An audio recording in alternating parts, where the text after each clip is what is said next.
Yo, what's good, everybody? We back with another episode of the No Pressure Podcast. I'm your co-host, Teej McCray, with my brother, as always, Boobie Lee. Hey, Miles, how you doing, brother? What's going on, family? How everything doing? Man, I'm good, man. I know you missed the fans just like I have as well, man. But there was a reason, you know what I'm saying, that we had to take a few days off, man. My brother Miles celebrated his anniversary, man. How was your let the viewers know how many years it's been, coach? And how was everything, man? What did you and the wife do? Yeah, man. So it's been 5 years, 5 beautiful years. Dang, that means something to you, don't it? Don't that mean something to you? 5, don't Oh, it? yeah. For all the viewers, man, 5 my favorite number. High school number, college number. So yeah, 5 definitely got a little significance in my life. And yeah, celebrated 5 years with my wife. Shout out to Mariah. Definitely had a really good time. She planned everything. Friday, it was kind of just me and her. We had went out to dinner and pretty much just enjoyed each other's company. We actually got a really nice Airbnb in downtown Charlotte, so that was pretty cool. That's what's up. So yeah, ate on Friday, got some dessert, hung out for a little bit downtown, and then went back to the Airbnb. And then Saturday, we hung out with a group of friends, man. France was lit, man. Shout out Angel and Rodney. Shout out Kiera and Miguel. Shout out Maya and Julian. Yeah, man, it was lit. It was a vibe. We hung out at the Airbnb. Then we had went out to this little lounge. Had a good time out there. Good food, good vibes, good energy. And yeah, man, it was a really good time, man. So definitely had a really, really beautiful weekend. Kids were going, so kid-free weekend. But yeah, man, it's a really cool, really chill vibe. Had a really good time, and like I said, just had a really good time celebrating 5 years. So shout out to my wife, man. Man, shout out to y'all for sure, man. Love, man. Love y'all's love. Been here since day one, man, and cheers to many, many more years, man. Now, I know you was occupied, man. You had to do, as J. Cole said, the whole Valentine's Day thing, except it was your anniversary. So, were you tapped into these Game 7s over the weekend, brother? Yeah, a little bit. I ain't get to catch like every single minute of every single game, but I did get a chance to see the Sixers pull it off against Boston. That was a really good game, man. I felt like it was really competitive. Let's dive into that one. Well, first and foremost, we already talked about injuries, man. Jason Tatum not being able to play in Game 7, man. That was tough. That was unfortunate. Mm-hmm. I think it would have been a different outcome if he would have played.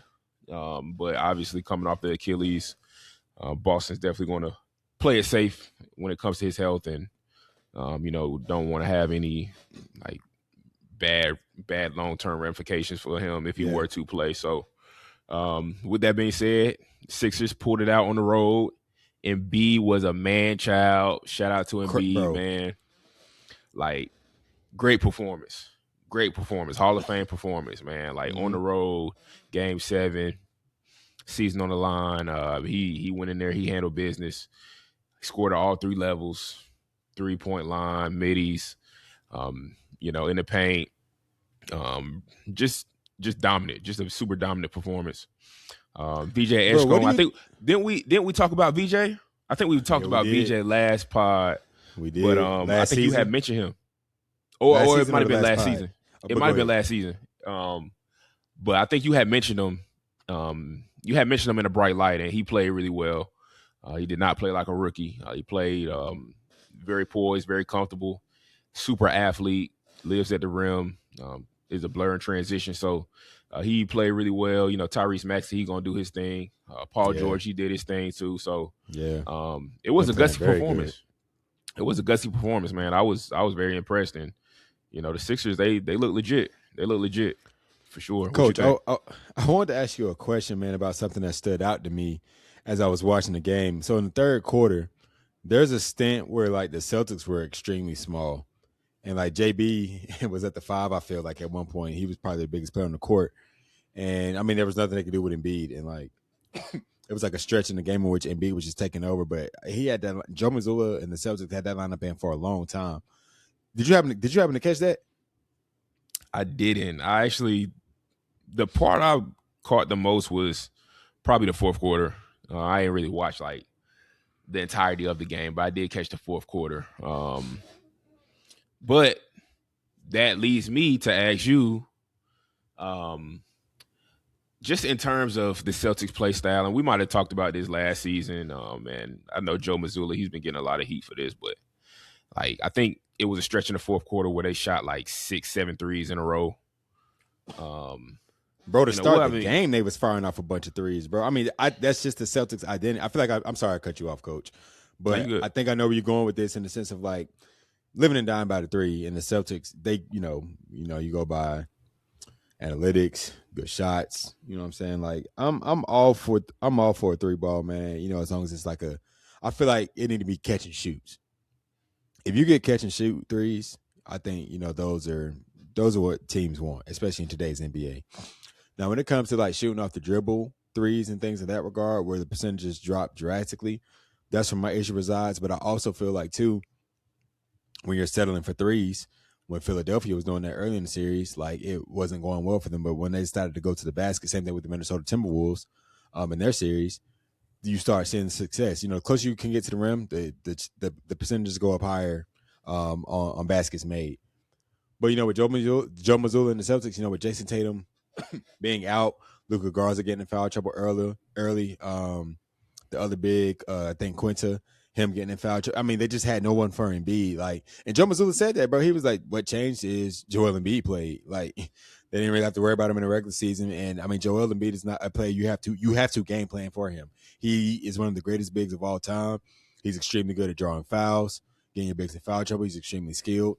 And I just think the Celtics just didn't have. The Sixers were perfectly constructed to beat the Celtics team, especially right now. They don't have their Al Horford.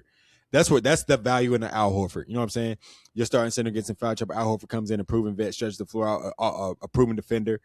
They don't have that. He was at one time he was the Embiid stopper. Then Philly signed him, that following year, thinking that was going to help them out. But saying all that to say, like, when you're relying on Jaylen Brown to stop Joel Embiid, you lose. I love JB. He's a competitor, but sometimes God just made you better in the words of Michael Beasley. And what I mean by better is like there's nothing you can do to stop Joel Embiid in the post. There's nothing you can do. You may win some battles, but overall, 8 times out of 10, you're going to lose. And so I didn't understand what the Celtics were trying to do, if they were trying to speed the game up, stretch the floor out more, but it didn't work out, especially me seeing that first half we didn't shoot the ball well.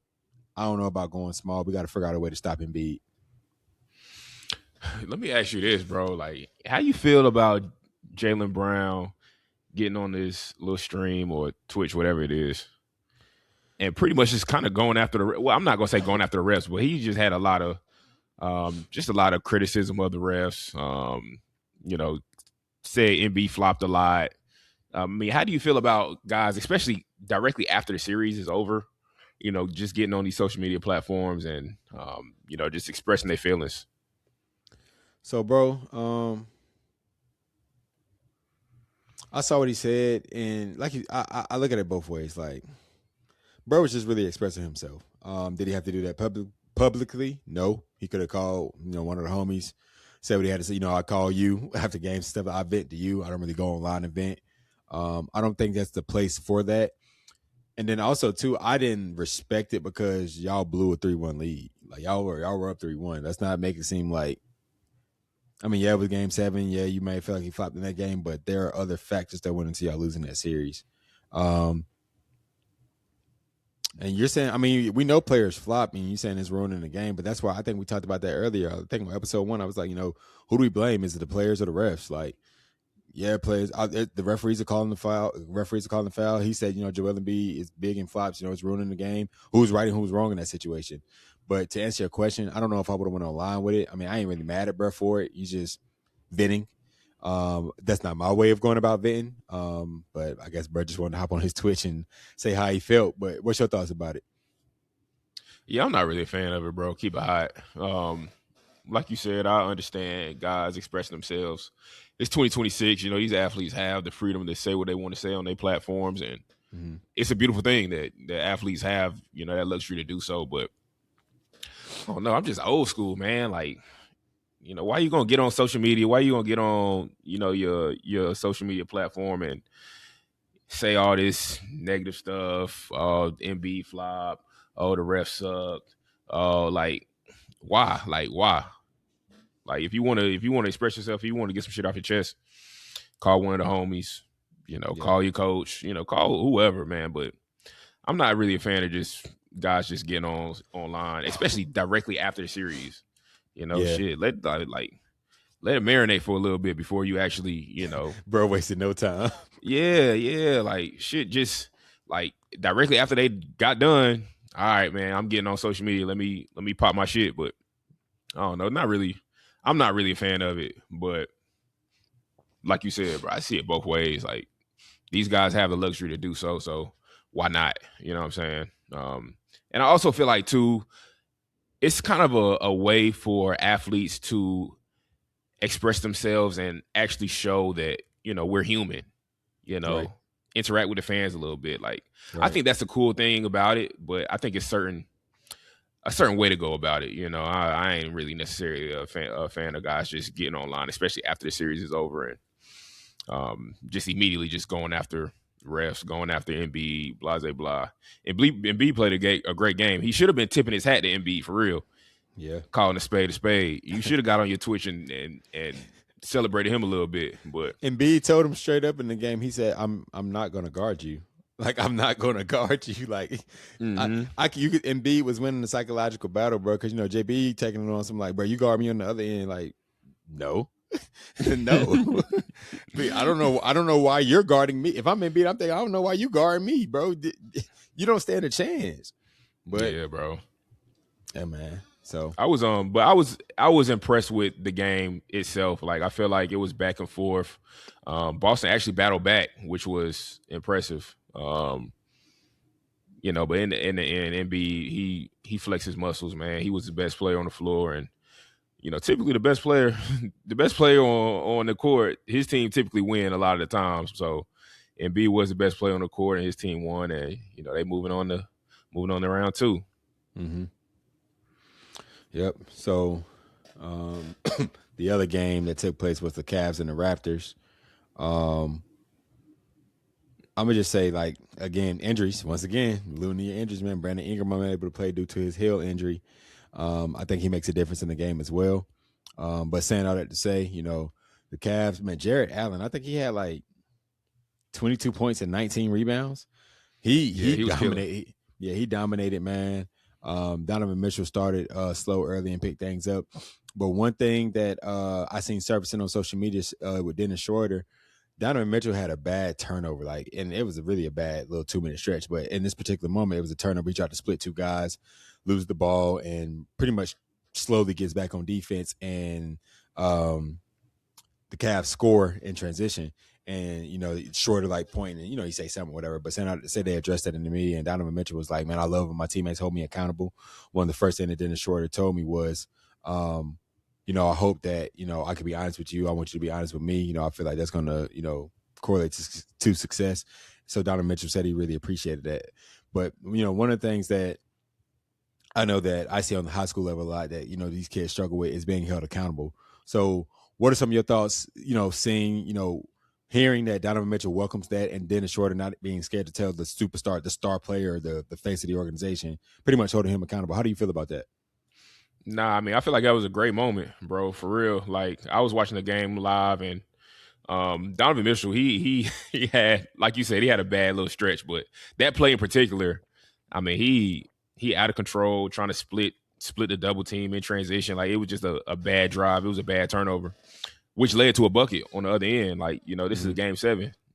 Dennis, he's known for, playing hard, all out 100% the whole time. And, he didn't appreciate him not only turn the ball over. Turnovers happen, though, but not only turn the ball over, but slowly get back on defense. Man, yeah. So, I mean, shit, I feel like he did exactly what he was supposed to do, especially in that moment. This is the biggest game of the season.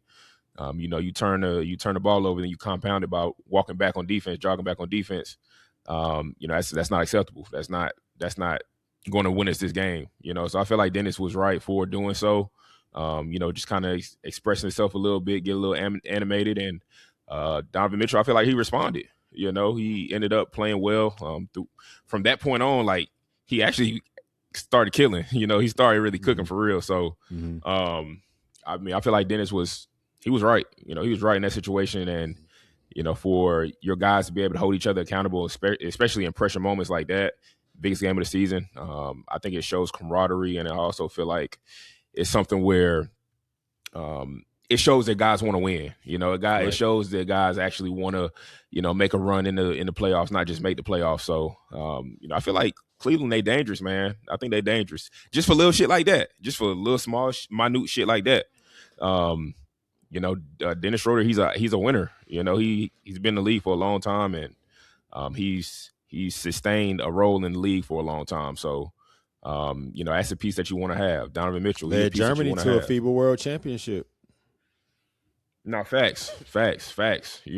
James Harden,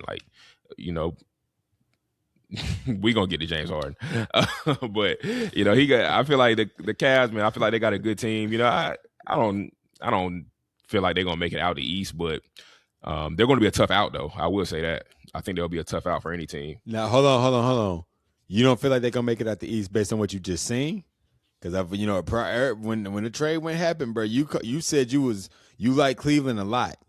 Oh yeah. I still like them. I definitely still like them. It's just, but who coming out the East now? I like the Knicks, bro. I like the Knicks. I think they're built to come out the East. Obviously they got to play Philly. They got to get past Philly, but I like the way the Knicks are constructed. And I think it's their time too. They don't went through they bumps in the road. They don't went through their rough patches. It's a process. It's winning shit. Oh, you're talking about over time, but how do you feel about them going? I mean, is it, what's the word I'm looking for? Is it an over-exaggeration to be like, man, they went Game 7 with the Hawks, or it's just NBA playoffs and the better team ended up winning the series? That's all that matters. Yeah, I think it was just a competitive series. Gotcha. I think that's all it was. You're going to run into those in the playoffs. I think they handle business. I mean, the way they beat the Hawks, that last game was just crazy. Bro, they beat the dog shit out of them, bro. At the end of the first quarter, it was 45-15. Oh, my gosh. That was OD. I did not expect that. But I will say, I feel like, they're the Knicks are a really good team, man. I think they're a really good team, and I think they'll make it out. I think they'll make it out of the East. But Cleveland is not going to be a tough out for anybody. I think they got length, they got positional size, they got athleticism.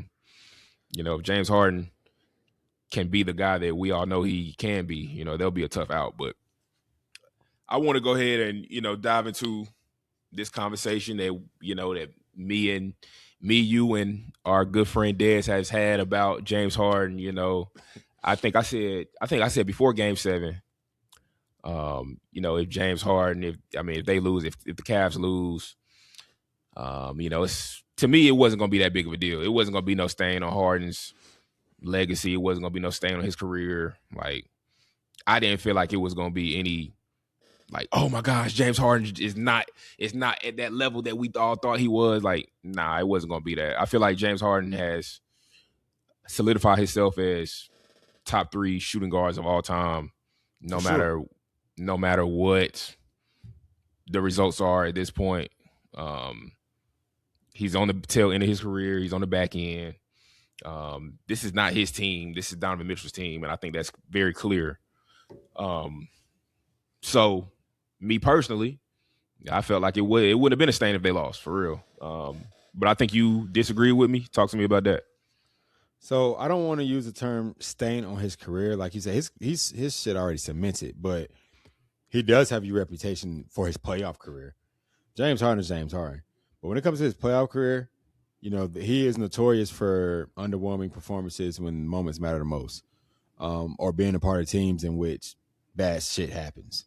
Said all that to say, I just don't think it would have been a good look.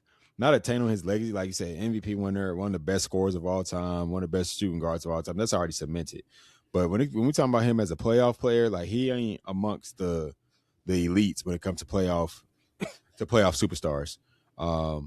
So that's what I was referring to. I do feel like, Donovan Mitchell has to, because Donovan Mitchell has been in these situations as well. Donovan Mitchell has lost game sevens and things in that regard in the past. He competes very well, but his teams never win or win a series for the most part. So the pressure is really on both of them, but it's just ironic that they're both on the same team. I'm very eager to see, how they who are they about to play? Detroit. Yeah, that's going to be a very interesting series because I think the Cavaliers are they struggle. Their perimeter defense is flawed. Like they have good interior defense with Evan Mobley and Jarrett Allen. But I think Cade Cunningham can single-handedly dissect their offense because who's going to be sticking him? Who do they have on the perimeter that can really, I feel like it's going to look forward to that matchup or that can win that matchup or make it hard for Cade. So it's going to be a very interesting series. I just think they're going to struggle with an elite point guard like Cade. If I had to predict,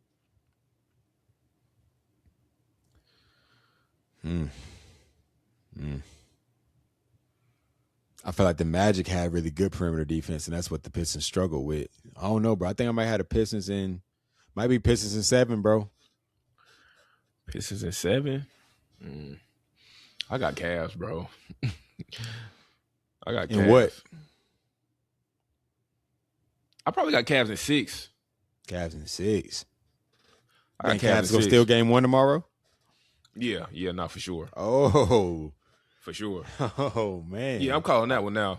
I just don't believe in Detroit, bro. Like who do they have? That's another question I want to ask. We're gonna get to my question. We're gonna get to my question after we cover this, but man, I'm just very underwhelmed with Detroit's roster.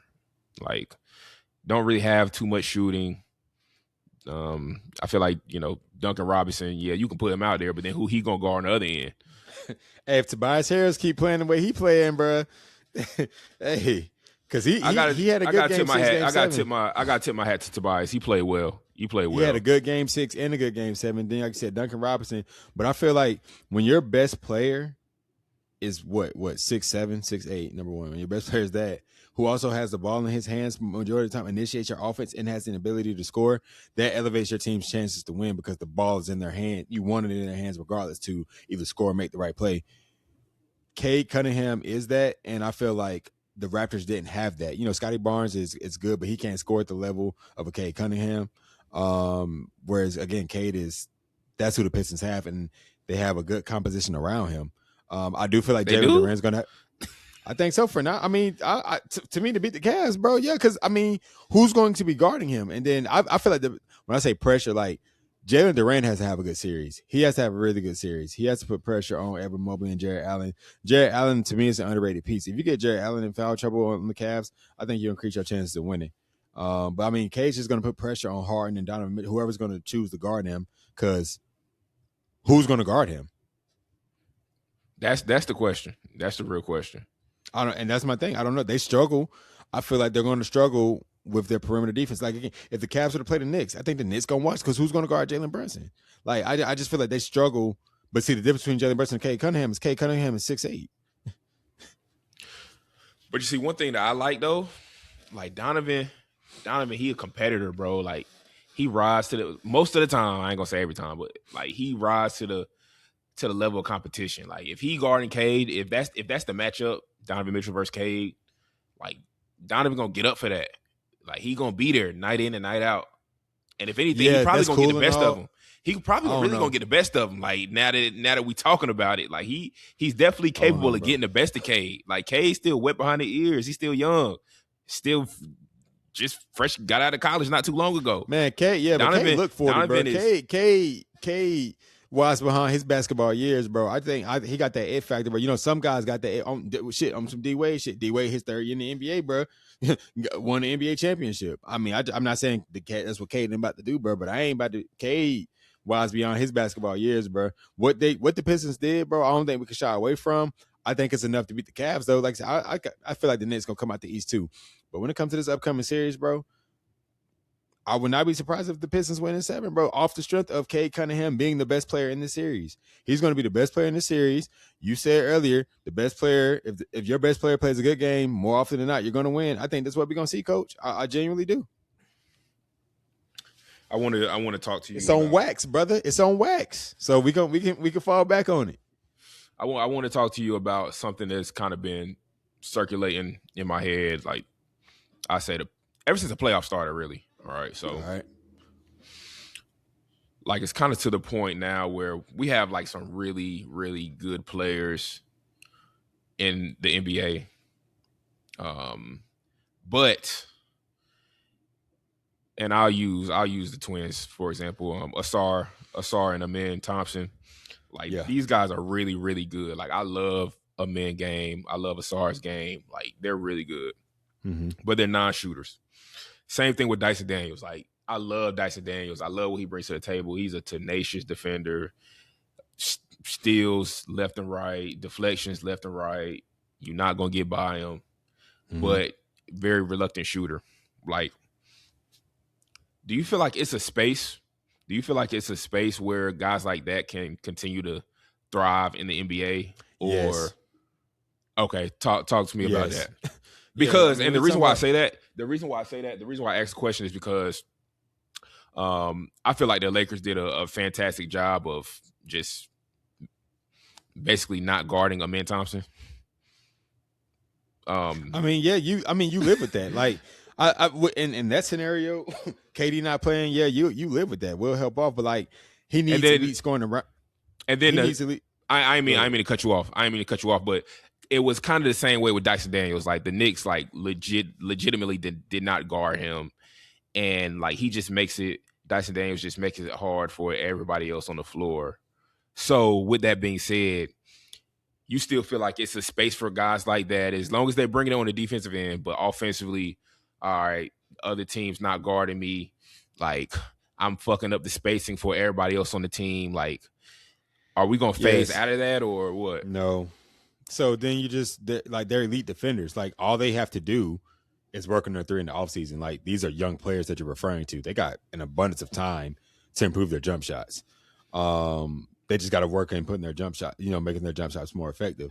But there is no especially he has shown an ability to score 18, 20 points by slashing, just being athletic.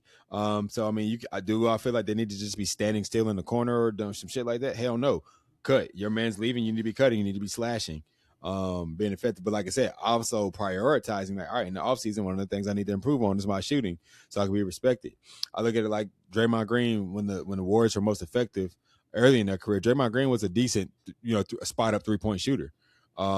Later in his career, up until the season, I think he shot pretty decently. But I would say about 4 or 5 years ago, when the Warriors were kind of just struggling, Draymond was shooting sub 30%. And one of the things that he had mentioned even on his podcast was like, I want to improve my 3-point percentage. If you're a defender, yes, that's important, whatever. But like you said, you don't want to be a liability to others. But you got to find other ways to impact the game. I feel like the Twins, they impact winning. That's why the Pistons were successful as they were. That's why the Rockets were successful as they are. But like, and same thing with Dyson Daniels. Like they have to be better shooters, yes, but great defenders are not going to be phased out of the NBA. I think when I say easy fix, like work on your jump shot, work on that. You want to be a better ball handler, work on your ball handling. You want to be a better shooter, work on your shooting. You want to be a better free throw shooter, shoot free throws in the offseason. Like work on your shit.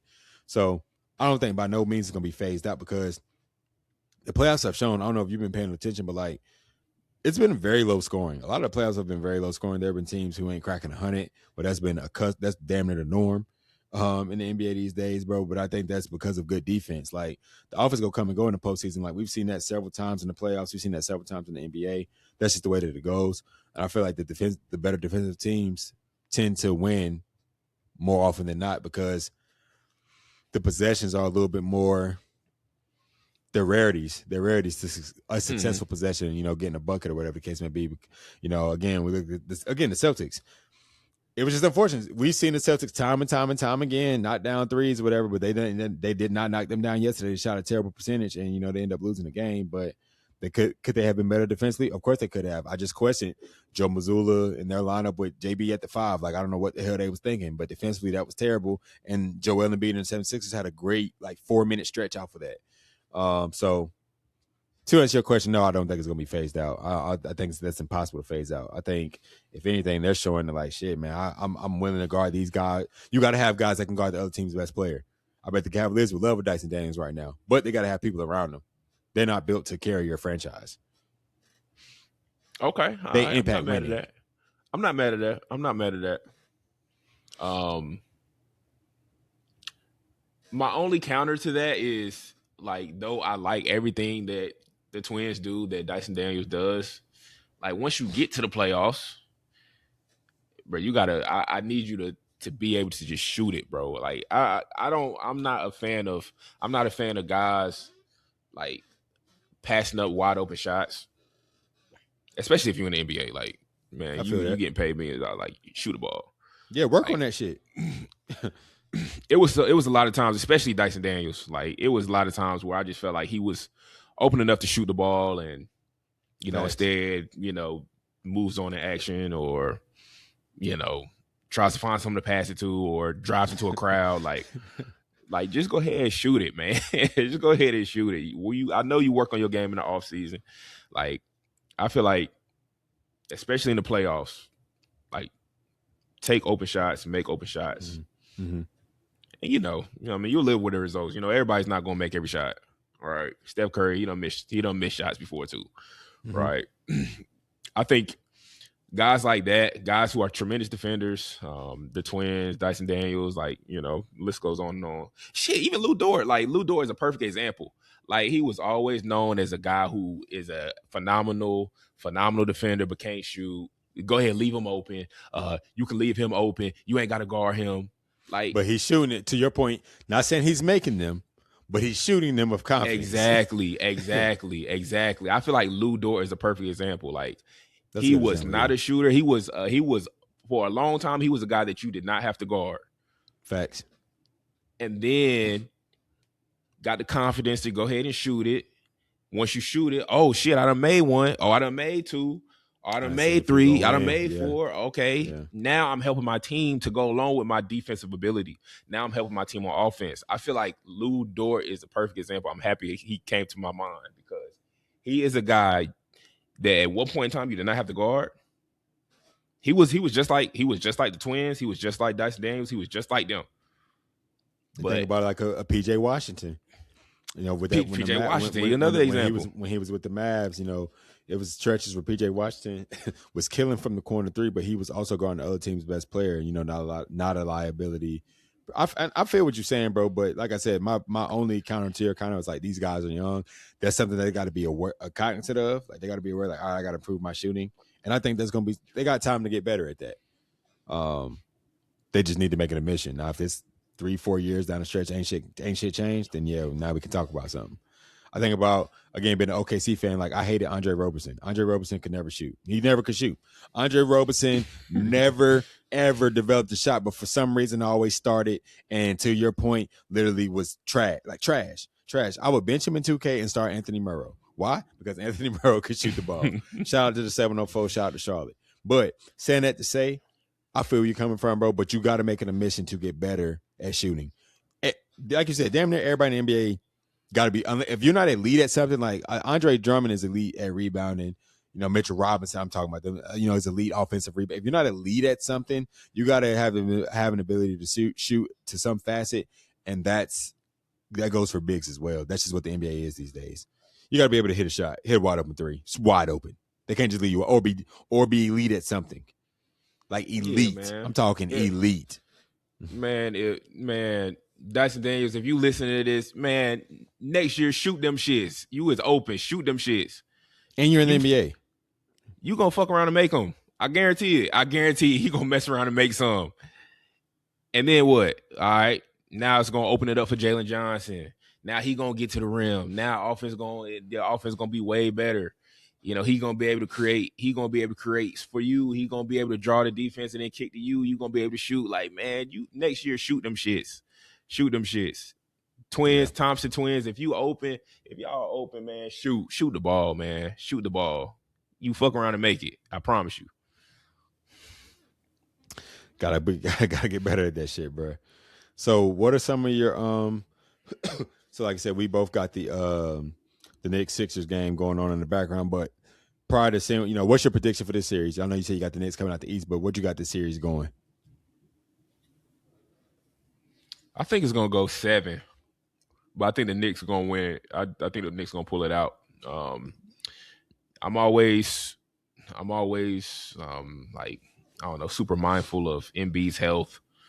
He was banged up Game 7 against Boston. Yeah, respect him though. No, yeah, facts. Battling through injuries, all that. He a dog, he a warrior. So I know he's gonna go out there and play, but he got a tough matchup in his own against Cat. That's my bold prediction. I think Cat's gonna get the best of Embiid this series. I think he's gonna be the difference maker. I think he's gonna be the guy who kind of swings things for the Knicks. He definitely got the Knicks going early in the first quarter, bro. He was going at he had a strip on Embiid, scored on Embiid, and hit a 3 in front of it. Yeah, he got him going in the first quarter, bro. But yeah, because like you said, I don't think Embiid is healthy, bro. And I think Cat gotta act like a shark smelling blood, bro. Blood in the water, bro. Go at him, like make him guard, get him tired. Otherwise, he's gonna get, because I think they ain't even halftime. Mitchell Robinson got 3 fouls already, and Cat got 2 fouls. And B's gonna get bigs in foul trouble, bro. That's just what he do. This is what he do, and that's so underrated, bro. Like, because again, the NBA doesn't, bigs are a dying breed, not a dying breed, but it's like they're scarce right now, and especially ones that can defend a player such as Embiid. So it's gonna be eager to see how the series plays out. I got the Knicks in 7 as well, though. Honestly, off the simple fact that, like, I just think when it comes down to that game, like the Knicks, I feel like are a better defensive team. Obviously having a lead scorer in Jalen Brunson. When Cat get in that mode, bro, Cat can be very dangerous, bro.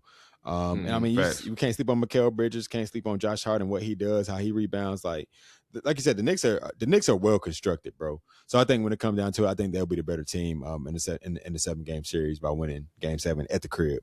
But I think it was Chuck that said something, bro. But it's something about Tyrese Maxey, bro. Like, it's like he just don't get tired, bro. Like, having to play him in a Game 7, like I said, bro, Chuck, bro, when he said that, I kind of got to thinking, like, that's a guy you don't want to see in a Game 7, bro. Facts. And think about it, too. I feel like Maxey, like, he another guy who kind of built for the moment. Like, them big games, those big stages. Like, he not shying away from the ball. He not shying away from the moment. He really embraces situations like that. And Maxey a dog, man. He a dog. It took me a while. It took me a while to kind of come around to him. I feel you. But he's a really good player, man. And he's a really good piece for that organization. To go along with PG, to go along with Embiid. They got a good team, man. I just feel like you said, man, the Knicks are just, they're constructed really well. They got long athletic wings. They got a scorer. They got big. They got a glass eater. They got pretty much everything that you need in order to, win a championship. And at the end of the day, man, I think the Knicks are gonna pull it out. Right now they up 20. They up 20 against the Knicks right now, or the Knicks are up 20 against Philly right now. So I think the Knicks got it, man. Shout out to New York, man. Shout out to Street. Shout out to Mike G, Jeezy, man. Shout out to all my New York guys. Shout out to Maul, Molly Mitch, man. Molly Maul, fan, bro. We know a lot of Knicks fans, man. We hope y'all get it done, man. Y'all deserve it, bro. It's been a minute, man. Y'all deserve a finals run for sure. But man, we've been showing a lot of love to the East, man. Let's segue over to the West. I'm gonna just ask you this, I'm okay. Let me say one more thing about the East. Let me say one more thing. Go ahead, brother. I know I've been a little critical of Paulo, man, but Paulo, he had a really good Game 7, man. So I gotta apologize. Well, I'm gonna apologize. He had a good series. Yeah, I'm gonna apologize to bro. Like, he played really well. He put the team on his back. And that's another series, man. Like, that's another series that could have had a different outcome if Franz Wagner would have played. He ended up getting hurt. I forgot what game he got hurt, but I mean, he the second best player on the Magic. He ended up getting hurt, had to miss the rest of the series, and I mean, I really put a lot on Paulo, but Paulo he played well, man. He had a really good series. He was hard to guard. They couldn't really do nothing with him, man. He had his way. So I gotta apologize to Paulo, man. I'd have been critical of your performance, man, but you played well, man. You had a good series, man, and keep staying in the lab, keep getting better, man. I mean, you're just gonna end up being even more nastier than you was this year. You're gonna be even 2 times better next year. Yeah, bro was going crazy for real, bro. Like him and Cade was a matchup to see, bro. So I was definitely a fan of that, bro. Yeah, man. But shout out P5. So I'm gonna ask you, Coach, do the Lakers stand a chance? They do. They definitely do. Absolutely. Ooh, I swear you surprised me with that. How so? I mean, Bron in the playoffs, seasoned vet. 23 years in a game, man. I feel like I think he's gonna figure it out, man. But I want to tip my hat to JJ Redick, bro. Like, he is a great coach. He's phenomenal. Hold on, Coach. Hold on. I can't let you do that yet. Wait. We'll get back to JJ. Hold on. Let's stay focused. Let me stay focused. Okay. What's your prediction for this series?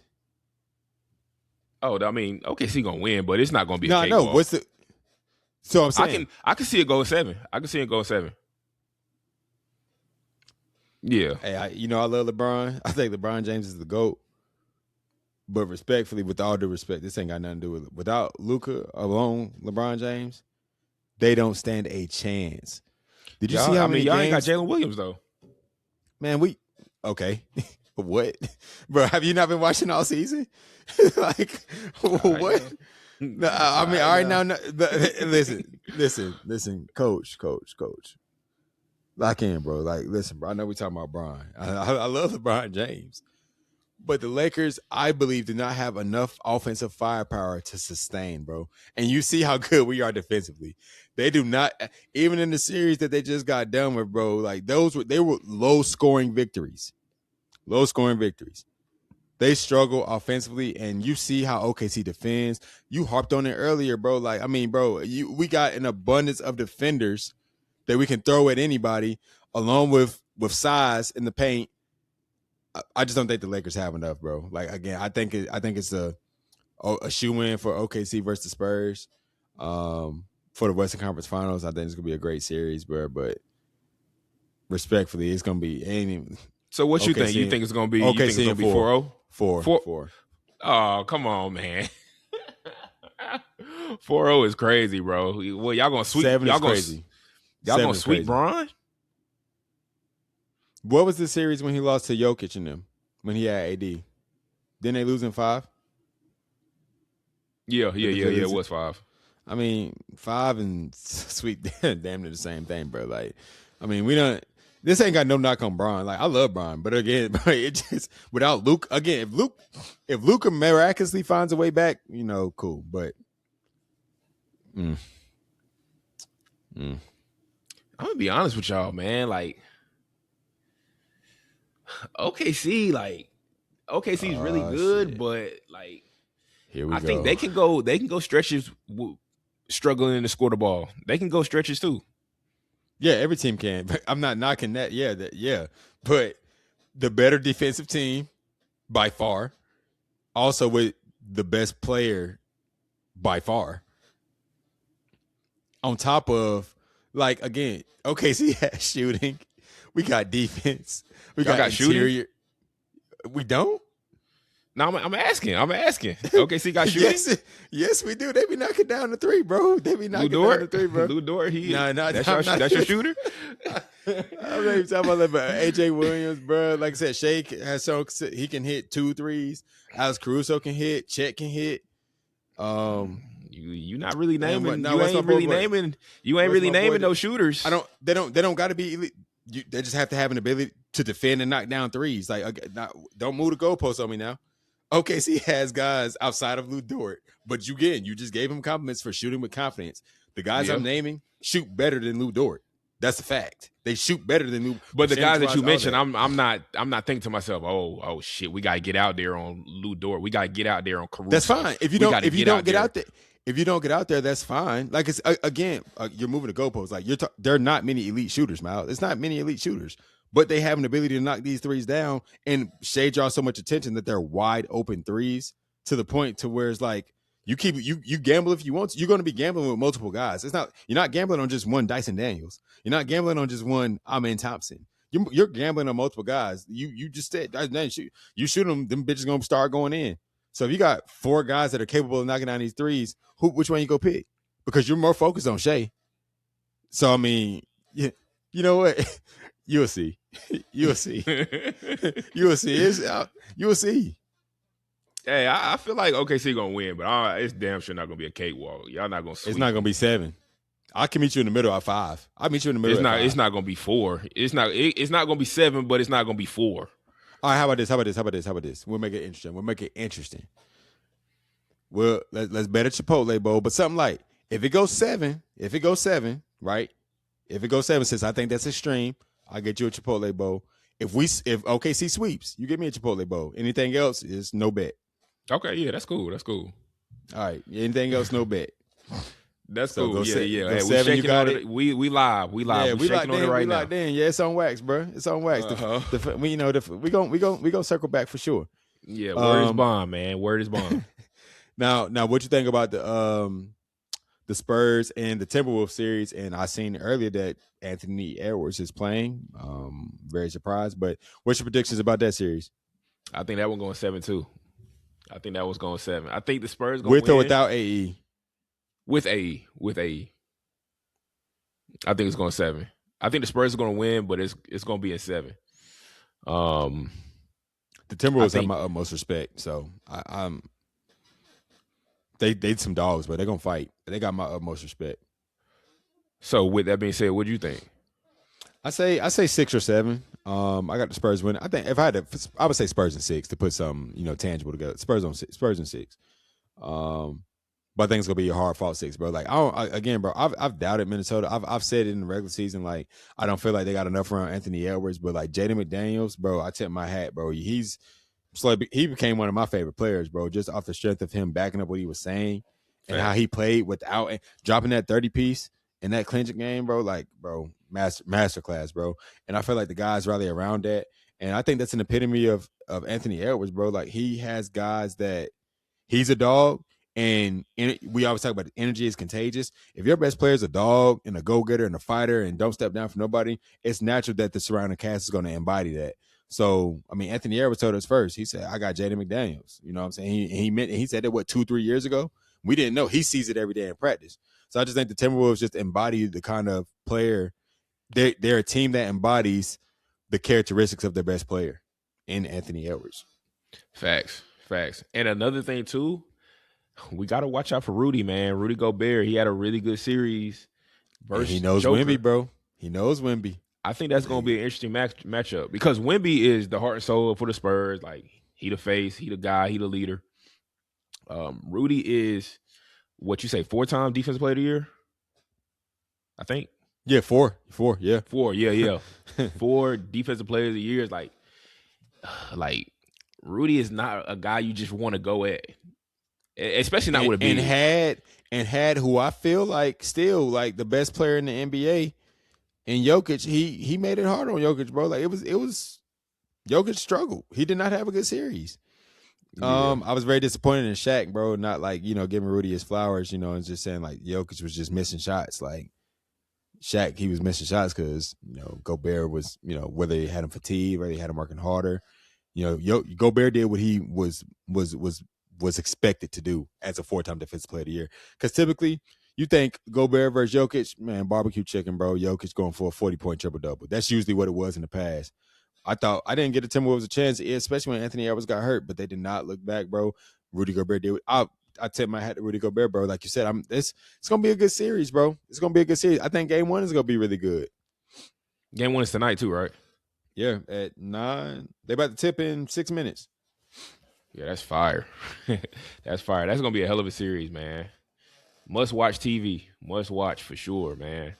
Who you think going to be like that X factor for the Spurs? Cuz you got the Spurs winning, so who you feel like going to be the X factor? I mean, Stephon Castle. I think he's going to continue to play good, bro. I'm a big fan of his. I think Swiper, he's going to have a good series as well. But that's the thing, bro. It's like dogs versus dogs. Yeah, you know how I feel about Swiper, bro. I felt like he was the best player in his draft class. so like, you said that early. You said that from day one. And so like, I give it to Stephon Castle. Like, he's going to just be that third guy. I feel like a lot of these teams need that third guy that they can rely on. He's a national champion, a proven winner, bros, and I think he's gonna fit that mold, bro. And then like, I think the Spurs are gonna be tough to beat at home for real. Like, if it does go 7, that's why I get a knock to the Spurs as well, bro. But if the Spurs can steal one, which I feel like they're fully capable of doing so, they'll win the series, bro. But like I said, to answer your question, Stephon Castle, who do you think the X factor is? Yeah, I was probably gonna say Stephon Castle too, man. I think he's going to need to play well. He might have a bad game here or there, but for the most part, if the Spurs want to win, he has to play well. He has to play to a high level. He has to match any dog that he guarding. No matter if he's guarding AE, no matter if he's guarding whoever, McDaniels, whoever he guarding, whoever Stephon Castle is guarding, like he got to win his matchup, or at least not get overshadowed, basically. So. Like you said, man, he a dog. He one of my favorite players. And I think he's a guy that can definitely swing. He has that fiery feeling, or that he has that fire about him, that competitiveness about him, and like he's a guy who is another guy that kind of lives for the moment. So yeah, I think it's gonna be just a great series all around, man. I think it's gonna be super competitive. I think it's gonna be emotional. These guys are young. They fast. They strong. They physical. So. I think it's just going to be a really good back and forth battle throughout the series. I'm excited, bro. I'm excited. Yeah, we got a lot in store in these semifinal matchups in both the East and the West, bro. But I think we pretty much covered, both the playoff series, the previous, these game 7s over the weekend, man. Yeah, bro. How the boys doing, man? How Cade and Kyler doing? What they up to? Boys doing well. School, daycare. They both doing really good, man. I'm proud of those guys. Funny story today. Kyler, like, I think I said this last episode, like, he's getting really good with like talking and just communicating, blah, blah, blah. Mm-hmm. So today, my wife told him to. I think she said get something out of the pantry or something like that. And he was playing on his little cell phone. He has like a toy cell phone. So he was on the couch. My wife said, Kyler, go get something out of the pantry. He said, Mommy, I don't really feel like getting up right now. Can you get it by yourself, please? Like, he said it like so politely, and like he articulated it very well. And like, I was just like, bro, what? It sounded like a grown man, bro. Like, I'm good on it. I'm on my cell phone right now. I'm chilling. Can you get it, please? So that's just she was weak. That's just something me and my wife just laughed about. But yeah, man, like he's doing good. Kay's doing good. He's actually like getting to the point where he can talk too. So, it's just great, man. It's just great to see that development and. Just seeing them moving along in life. So, bro, Wise, I stole this from another podcast, but why is being a father the best job in the world? In the words of Miles Leathers. Why is it the best job? Yeah, in the world. In all honesty, bro, I think it's the best job just because. Like you just raising your seed, like you just raising the little version of you, know. Like I see so much in Kyler, I see so much in Cade. I used to be their age. I used to be like running around the house, just wanting to play, just wanting to have a good time, wanting to play video games, want to go outside, like, and that's all they want to do. They just want to play. They just want to laugh, giggle, act goofy, shit like that. Like I just see so much of myself in them. I think that's what makes it just the coolest job in the world, just seeing little yous just running around, so that's what I would say. That's how I would describe it. Yeah. Same question to you though, man. That's a good one. That's a good one. Man, to piggyback off what you said, man, like just seeing their development, bro, like it just makes you happy, man. It makes you smile, bro. But one of the most rewarding things that I just love is their laugh, man. Hearing them laugh, man, their happiness, bro. It just gets me every time, bro. But the reason I feel like it's the best job in the world, bro, it's just like I said, man, you just I'm going hard every day, to make their lives easier, to be able to provide for them, to be able to be an example for them, be a role model for them, be someone they aspire to be present. So like seeing them happy or seeing them, running up to you, happy that you're home, or like if I pop Chosen on the hand, like 2 minutes later, he, want to come like hug me and whatever the case may be. But just little things like that, bro. Like that love is just unconditional, man. So it's just like, I wouldn't trade that shit for the world, bro. Cause like, especially at this age right now, bro, it's just like we can do no wrong in their eyes. And fathers, like you and myself and the others in our friend groups and future fathers, like, I mean, it's just seeing your seed just prosper is a blessing, man. So like it's just the best job in the world, bro. Most rewarding job. Don't even get paid for it. Get paid out of love. You don't get paid with money. That's why it's like money ain't everything, bro. Like love is genuine love, real genuine love, bro. Is priceless, bro. And like you get that from your kids. If you do what you're supposed to do as a parent, if you do what you're supposed to do as a father, bro, man, that love is unconditional, man. Unconditional. Nah, facts. That's love, man. That's love. And even the way that they love my wife, like that shit just Yeah. warms my heart. Like anytime she come through the door, And they each run other. up to her. Yeah, like at the same time too, like they both run up to my wife, mommy, and she loves it. Just seeing the smile on her face when the boys embrace her, and just seeing just everybody smiling and happy and just showing each other love, like that just brings a lot of joy to my heart, man. Like you said, man, like my wife, myself, like, we try to do our best. We're not perfect. We're not perfect by any stretch of the imagination, but I mean, to our kids, like, they just love us, bro. Like, yeah, like they just love us, bro. Like that love is just different. It's just a different type of love. So, just seeing them love my wife, just seeing them love me, and us giving that same love back to them, man, it's a beautiful thing. Man, facts, brother, man. I think that's a perfect little segue, man. Hey, bro, we got Mother's Day coming up this weekend, man. We got to figure something out. Speaking of our wives, bro, but man, shout out to the kids, man. Shout out to Cassius, Chosen, Cade, and Kyler, bro. That cadence is crazy, but shout out to them, man. Them boys, something else, bro. But man, we gonna sign off of episode 3 of season 2 of the No Pressure Podcast, man. We love y'all as always. Be sure to tap in, subscribe, follow, share. Always show love, man. We out.